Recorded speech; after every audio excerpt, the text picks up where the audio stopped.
Hello YouTube. Today I'll be showing you a Turoths guide for AFK farming training with Seedicide. Now I found this post on Reddit and it showed how great the farming XP was, so I decided to give this a shot. Now I also have a guide on Cabbage Face Punch if you need help trying to get Seedicide. So this requires at least 55 Slayer. I highly recommend you have at least 74 farming, because that way Seedicide can destroy the Morchella mushroom spores.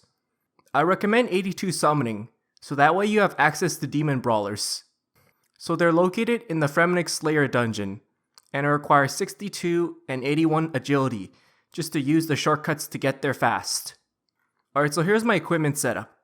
I have a royal crossbow, and this is the strongest weapon that can damage Turoths. The perks I suggest, although I don't have the perks right now, would be Precise 5 and Caraming 3. Now Caraming perk really helps here, because it helps spread the ricochet targets.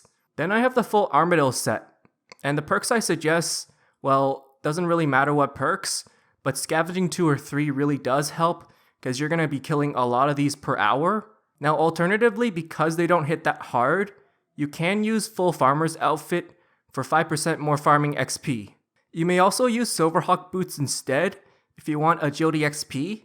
Then I have Demon Horn necklace. And normally I would have suggested to use Zealots if you're 100% accurate, but for this one, you just want to be 100% pure AFK. So because they have low HP anyways, you might as well just use Demon Horn necklace to restore prayer. Then I have Surgeon's Ring, or else you can use Luck of the Dwarves if you want Hazelmere Signet chance. Then I have Berserk Blood Essence, and every time you get hit, there's a chance of activating. And so what this does is it boosts extra combat levels, and it also stacks with potions except overloads. It lasts for 4 seconds each, but if you manually activate it, it will last 20 seconds instead.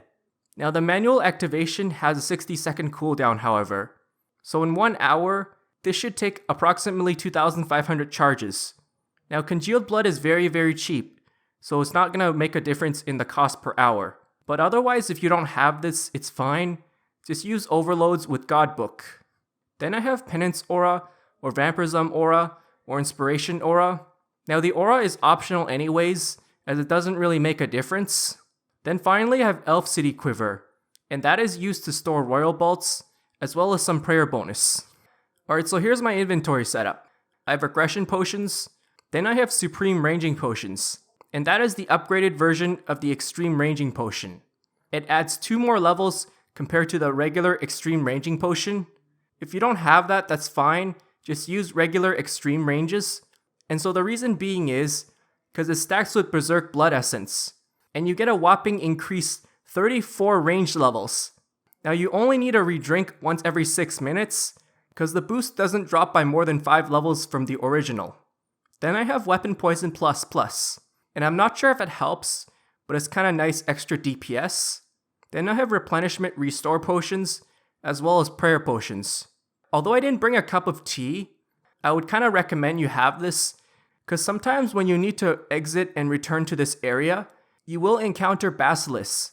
And so what these Basilisks do is they'll drain your stats all the way to 1 if you don't have this Mirror Shield equipped. Then I have Spring Cleaner, and it's pretty optional, but it helps make some profit. You just want to set it to destroy rune items as well as battle staves. You can toggle Addy Plate Legs and it will break even in terms of profit. Now I forgot to toggle battle staves in this video. Then I have Ring of Vigor and Enhanced Excalibur, and it's pretty optional but it's somewhat helpful. So for my Slayer tool belt, I have a Charming Imp, Bone Crusher, and Seedicide. Now finally I have this Demon Brawler Familiar, and you're gonna need 2 of these every hour. It doesn't matter which Demon Brawler you choose, they're all the same, but they have different combat styles. So you just basically fill it with Ring of Fire scrolls, and what it will do is it will cause great AoE damage. The pouches and scrolls are fairly expensive however. I had to pay like 10k for this pouch, and 1k for the scrolls, so you'll need approximately 250 of these per hour. Now here are the prayers. I'm using Anguish, or you can use the tier 99 prayer, then Soul Split, because that's your main healing source. Then finally I'm using the Berserk Prayer, and that makes the combat level boosts last 15% longer. Although if you're using overloads, it doesn't work however.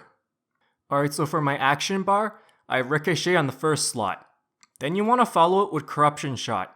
And this is the key to this method.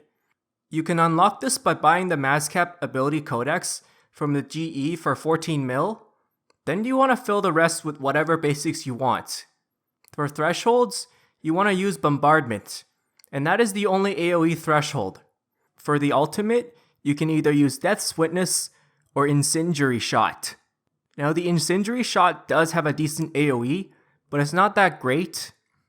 You want to stand where I'm standing, and this is the most optimal spot because it doesn't require any moving.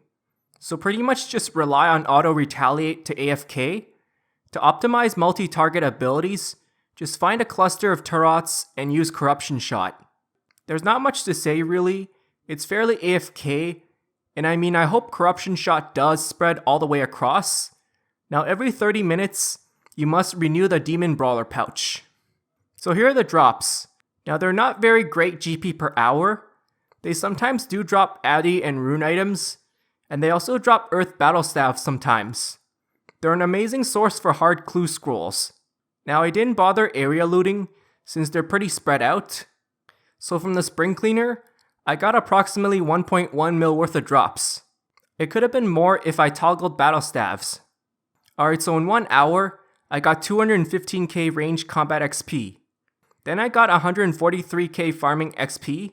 Now I do not have any XP boosts or multipliers, so this is all flat rates. This is approximately 2.5k kills per hour. It's really amazing for scavenging perk. And this costs around 500k worth of scrolls plus supplies to get this rate.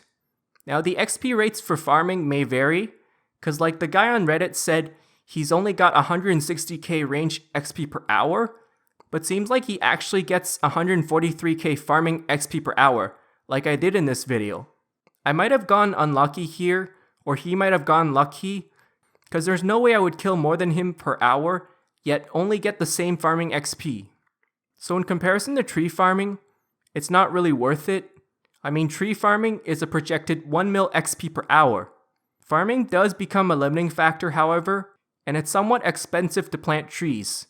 So in comparison to Aquinites are actually faster, but they're a lot less AFK and they're a little bit more dangerous. They also require a higher farming level as well as a higher Slayer level. So yeah, thanks for watching and I hope it helps. If I missed anything, feel free to ask.